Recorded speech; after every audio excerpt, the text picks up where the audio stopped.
Hello mga idol, welcome back sa ating channel. Magandang Biyernes po sa inyong lahat. Sana ay nasa mabuti kayong kalagayan. Para sa ating mga kababayan sa Metro Manila, sana ay ligtas at maayos po kayo. Ito na ang panibago nating episode para kay Zufan. Naging seryoso ang ating bida at sinabi niyang napakahirap ng kanilang sitwasyon, lalo na nang malaman niyang wala na ang kanyang first big brother cousin. Dahil dito, napuno siya ng matinding takot at napilitan siyang sabihin sa kanyang uncle ang tungkol sa nangyari. Nang marinig ito ng family head, naging seryoso rin siya dahil nais niyang malaman ang buong katotohanan, kung ano ang nangyari, kung bakit sugatan ang kanyang nephew na si Yuden, at kung bakit maayos naman ang kalagayan ng bago niyang nephew na si Yifan. Hindi niya inaasahan na malalaman na niya ang katotohanan mula mismo sa ating bida. Subalit agad na sinabi ni Zufan na sa totoo lang ay wala siyang alam kung ano talaga ang nangyari. Makikita ang hiya at takot sa kanyang mukha habang wala siyang masabi sa family head. Dahil dito, lalo itong nainis sapagkat inaasahan niyang may maibibigay na sagot ang ating bida. Galit niyang tinanong kung bakit pa ito nagpresentang magsabi ng katotohanan kung wala naman pala itong alam. Magkasama raw sila ni Yuden bago nangyari ang lahat. Kaya hindi niya maintindihan kung paano naging posible na wala man lang alam si Yifan sa sinapit ng kanyang cousin. Agad namang ipinakita ni Zufan ang takot sa kanyang mukha at ipinaliwanag ang kanyang nalalaman. Sinabi niyang noong una ay sumama siya sa kanyang big brother cousin dahil humingi ito ng tulong upang imbestigahan ang mga bakas ng mga bantay sa kabundukan. Ngunit habang nagsasagawa siya ng imbestigasyon, isang mabilis na kalaban ang biglang umatake sa kanya mula sa likuran at nawalan siya ng malay. Nang siya ay magising, wala na ang kanyang cousin at wala ring anumang bakas sa paligid. Dahil dito, mabilis niya itong hinanap sapagkat natatakot siyang baka nahuli ito ng mga bantay ng Flying Cloud Manor. Buong araw niyang hinalughog ang kabundukan, ngunit wala siyang anumang nakita. Dahil dito, nagdesisyon siyang bumalik agad sa mansion, umaasang baka nakabalik na ang kanyang big cousin sa kanilang tahanan. Para naman sa mga pangyayaring naganap habang siya ay walang malay, wala talaga siyang alam dahil hindi niya nakita kung sino ang umatake sa kanya at kung ano ang nangyari pagkatapos niyang mawala ng malay. Upang higit pang maging kapani-paniwala ang kanyang kwento, hinawakan ni Zufan ang kanyang mukha at ipinakita ang matinding takot. Sinabi niyang nang tanungin siya ng kanyang uncle tungkol sa nangyari, agad niyang nais ipaliwanag ang lahat bilang pagpapakita ng respeto rito. Hindi niya inaasahan na sa halip na pakinggan siya, ay paulit-ulit siyang papagalitan ng kanyang uncle habang sinasabi niya ang kanyang nalalaman. Dagdag pa ni Zufan, sinabi pa raw ng kanyang uncle na nagmula siya sa isang scholarly family at ang isang tunay na miyembro ng ganitong pamilya ay dapat maging kalmado, marunong makinig, at hindi agad humuhusga ng may bias. Kaya hindi niya inakala na sa halip na pakinggan ang kanyang paliwanag, ay pagsasabihan siya nito ng ganoon. Biglang natigilan ang family head nang mapansin niya ang mga luha sa mata ni Zufan. Hindi niya inaasahan na ganito pala ang tunay na nangyari. Napagtanto niyang walang kasalanan ang kanyang bagong nephew at agad siyang lumapit upang humingi ng paumanhin sa kanyang naging asal. Ipinaliwanag niyang naging quick-tempered lamang siya dahil sa sobrang pag-aalala sa sitwasyon. Kaya hiniling niyang huwag na lamang pansinin ni Zufan ang mga nasabi niya.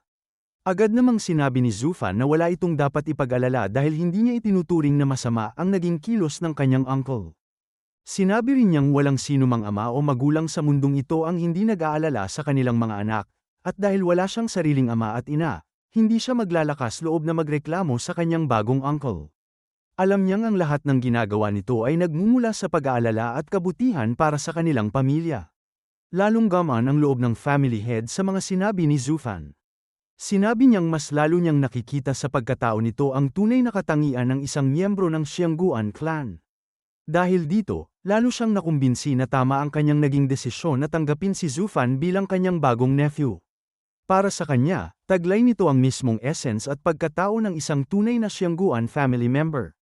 Ang hindi alam ng family head ay tuluyan na siyang nahulog sa pag-arte ni Zufan.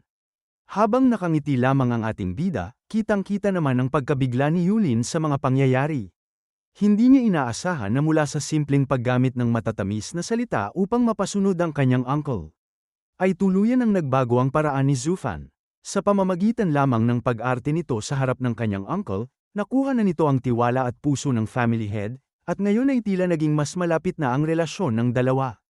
Napagtanto ni Yulin na kapag nagpatuloy ang ganitong sitwasyon, magiging napakahirap para sa kanya na makuha ang judgment ng kanyang uncle laban kay Zufan. Mas magiging mahirap din para sa kanya na gumawa ng anumang hakbang laban sa ating bida kapag lalo pang lumalim ang relasyon nito sa family head. Higit sa lahat, natatakot siyang tuluyang masapawan ni Zufan. Dahil dito, nagdesisyon si Yulin na gumawa agad ng paraan upang mapigilan ang paglapit ng kanilang relasyon. Samantala, matapos mawala ang atensyon ng family head kay Zufan, ibinaling niya ang kanyang tingin kay Yulin. Inutusan niya itong sabihin kung ano talaga ang nangyari, lalo na at wala namang alam si Yifan dahil nawala nito ng malay. Biglang natigil si Yulin sa kanyang pag-iisip nang marinig ang pagtawag ng kanyang uncle. Sa halip na agad sagutin ang tanong, sinabi muna ni Yulin na tama ang kanyang uncle. Bagamat hindi tunay na bahagi ng Xiangguan family si Yifan, taglay naman ito ang tunay na pagkatao ng isang miyembro ng kanilang pamilya. Naniniwala siyang tama ang naging desisyon ng kanilang uncle na tanggapin si Yifan sa clan. Agad naman siyang pinutol ng family head at sinabi na hindi yun ang kanyang tinatanong. Hindi niya maintindihan kung anong mga bagay ang sinasabi ng kanyang nephew. Ang nais niyang malaman ay kung ano talaga ang nangyari, kung saan nagmula ang mga sugat ni Yulin, lalo na't hindi ordinaryong sugat ang mga iyon na madaling maibibigay sa isang soul harmony stage expert. Nais din niyang malaman kung sino ang umatake kay Yulin at kung bakit ito nawalan ng malay. Nang marinig ito ni Yulin, napangiti siya at bahagyang napailing, na para bang ngayon lamang niya naintindihan ang tunay na tanong ng kanyang uncle. Sa huli, sinabi niyang handa na siyang sabihin ang totoong nangyari. Ipinaliwanag ni Yulin na nang kunin niya si Zufan at dalhin ito sa kabundukan upang sundan ang mga bakas ng mga bantay mula sa Flying Cloud Manor, wala talaga siyang kaalam-alam na may mga kaina-hinalang gawain ang mga ito sa lugar. Hindi nila inaasahan na may mga nakatagong bantay pala roon na biglang nagsagawa ng sneak attack laban sa kanila. Dahil dito, napilitan siyang kumilos agad. Sa kanyang pagkataranta, itinaas lamang niya ang kanyang kamay upang harangin ang isang atake mula sa mga bantay. Ngunit hindi niya inaasahan na ang malakas na aftershock ng atakeng kanyang hinarang ay tatama kay Zufan, na nasa harapan niya at wala man lang kamalay-malay sa nangyayari. Dahil dito, agad na nawala ng malay ang kanyang brother cousin nang tamaan ng atake. Pagkatapos nito, 5 o 6 na martial artist ang biglang lumitaw sa kanyang harapan. Nang mapansin niyang nasa malaking kalamangan ang mga ito sa labanan, mabilis siyang umatras upang mailigtas ang kanyang sarili. Naging seryoso naman ang ating bida habang pinagmamasdan si Yulin. Hindi niya inaasahan na ganoon pala ito kagaling magsinungaling.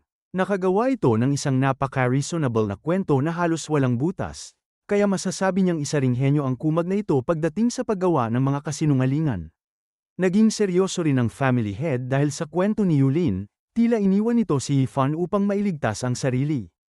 Hindi niya inaasahan na kayang gawin ng isang miyembro ng Xiangguan family ang ganoong bagay sa kapwa nito miyembro ng pamilya. Ngunit agad na umarte si Yulin at sinabi sa kanyang uncle na huwag itong isipin ng ganoon dahil hindi yun ang tunay na dahilan kung bakit siya umatras.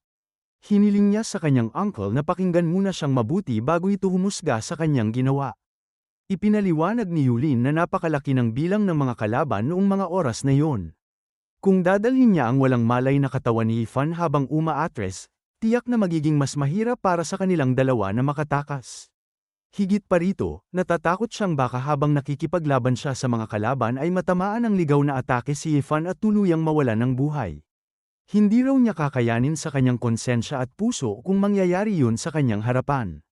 Dagdag pa niya, limitado lamang ang cultivation ni Yifan, kaya naisip niyang hindi ito ituturing ng mga bantay bilang isang malaking banta. Dahil dito, nagdesisyon siyang ilayo ang kanilang atensyon mula sa walang malay na katawan ng kanyang brother cousin. Mabilis siyang umatras habang nakikipaglaban sa mga bantay upang may hatak ang mga ito palayo kay Yifan. Ang paglayo niya ay may malinaw na layunin ang gawing ligtas ang kinaroroonan ng kanyang walang malay na brother cousin at bigyan ito ng pagkakataong makatakas mula sa panganib. Matapos niyang makipaglaban sa mga bantay at magtamo ng matitinding sugat, muli siyang bumalik sa kabundukan upang hanapin ang katawan ni Yifan. Ngunit pagdating niya roon, hindi na niya ito nakita. Dahil dito, mabilis siyang bumalik sa mansion upang masigurong ligtas na nakabalik si Yifan. Dagdag pa niya, kung sakaling hindi nakabalik ng ligtas ang kanyang brother cousin, tiyak na hindi niya mapapatawad ang kanyang sarili dahil hindi niya ito naprotektahan. Hahanapin niya ito sa abot ng kanyang makakaya at gagawin ang lahat upang mailigtas ito mula sa kapahamakan. Muling ngumiti ang ating bida habang pinakikinggan ang lahat ng kasinungalingan ni Yulin. Hindi niya inaasahan na ganoon pala kagaling umarte ang mga miyembro ng Shengguan clan. Ngunit ayaw niyang mapasapawan sa pag-arte ni Yulin, kaya naisip niyang kailangan niyang doblehin pa ang kanyang pagpapanggap. Agad niyang hinawakan ang kamay ni Yulin habang umiiyak at sinabi niyang nakaramdam siya ng napakalalim na koneksyon sa kanyang big brother dahil sa mga sinabi nito. Hindi niya inaasahan na gagawin ni Yulin ang lahat ng iyon para sa kanya at sinabi niyang isa itong napakalaking utang na loob na hindi niya madaling makakalimutan. Nang marinig ito ni Yulin, agad niyang sinabi na hindi na kailangang magpasalamat ni Yifan dahil magkapatid naman sila.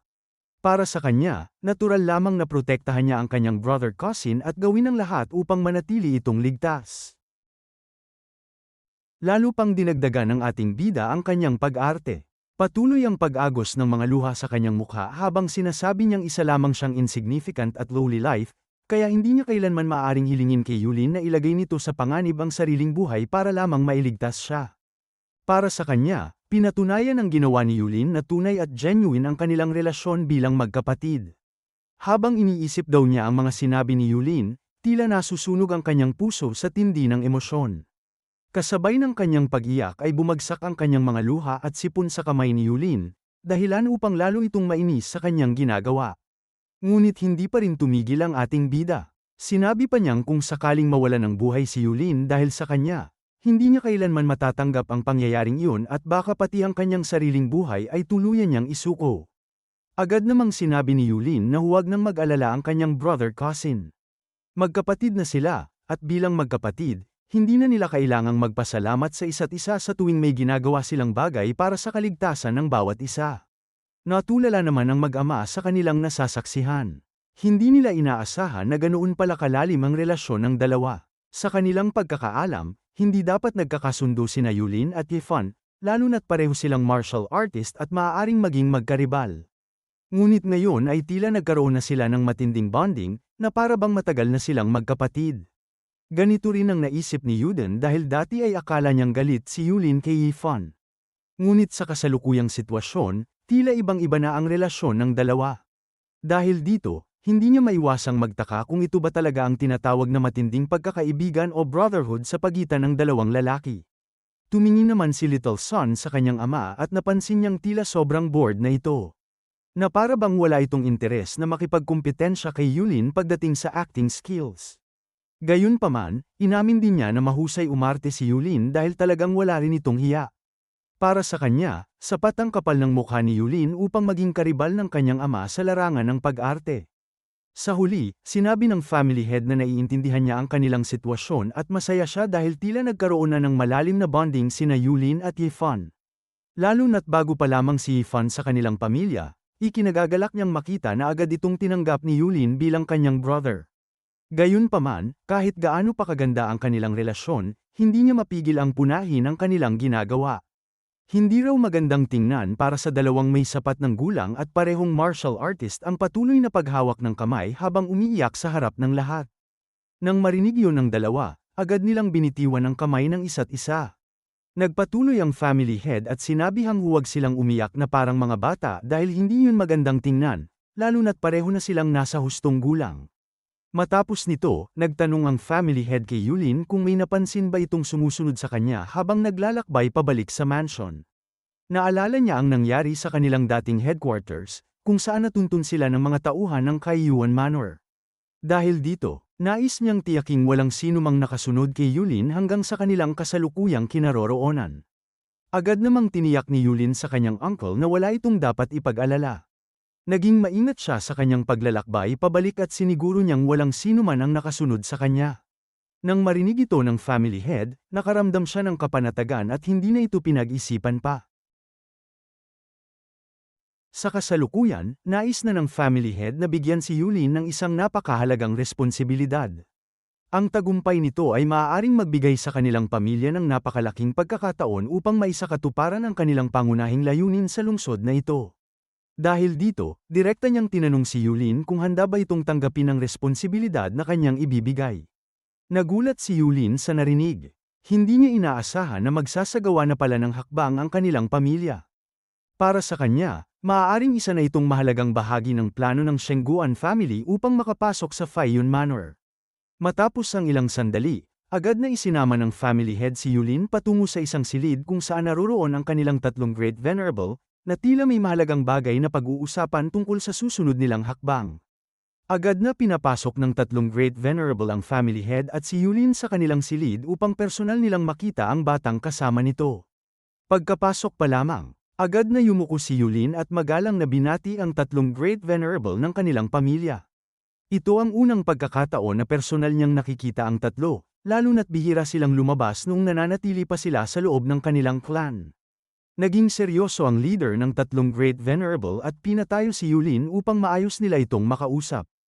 Layunin nilang bigyan siya ng mahahalagang tagubilin at mga aral tungkol sa responsibilidad na kanyang gagampanan sa kanilang plano. Ngunit bago pa man sila makapagsimula, bigla silang nagulat nang mapansin ang mukha ni Yulin. Iba ito sa kanyang normal na anyo, kahit na nakita na nila ang batang ito noon. Dahil dito, nagtaka sila kung sino talaga ang nasa kanilang harapan. Agad nilang tinanong si Yulin kung sino siya at kung bakit ganoon ang naging itsura ng kanyang mukha.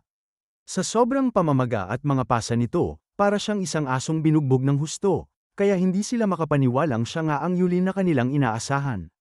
Hindi nila maunawaan kung anong uri ng laban ang pinagdaanan nito at kung bakit umabot sa ganoong kalagayan ang kanyang mukha. Agad namang humingi ng paumanhin ang family head dahil sa kasalukuyang kalagayan ng kanyang nephew. Ipinaliwanag niya sa tatlong Great Venerable ang lahat ng nangyari at kung bakit nagtamo ng ganoong kalalang mga sugat si Yulin. Nang marinig nila ang buong kwento, nagulat ang leader ng pamilya.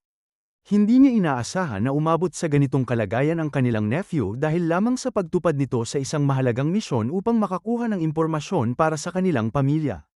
Dahil dito, lalo niyang nakita ang katapatan at sense of honor ni Yulin. Agad namang ipinakita ni Yulin ang kanyang determinasyon. Sinabi niyang handa siyang dumaan sa apoy o tubig para lamang maisakatuparan ang anumang responsibilidad na ibibigay sa kanya ng kanilang pamilya. Hindi siya magdadalawang isip na tanggapin kahit gaano kabigat o kapanganib ang misyon, lalo na kung para ito sa kapakanan at kinabukasan ng kanilang clan.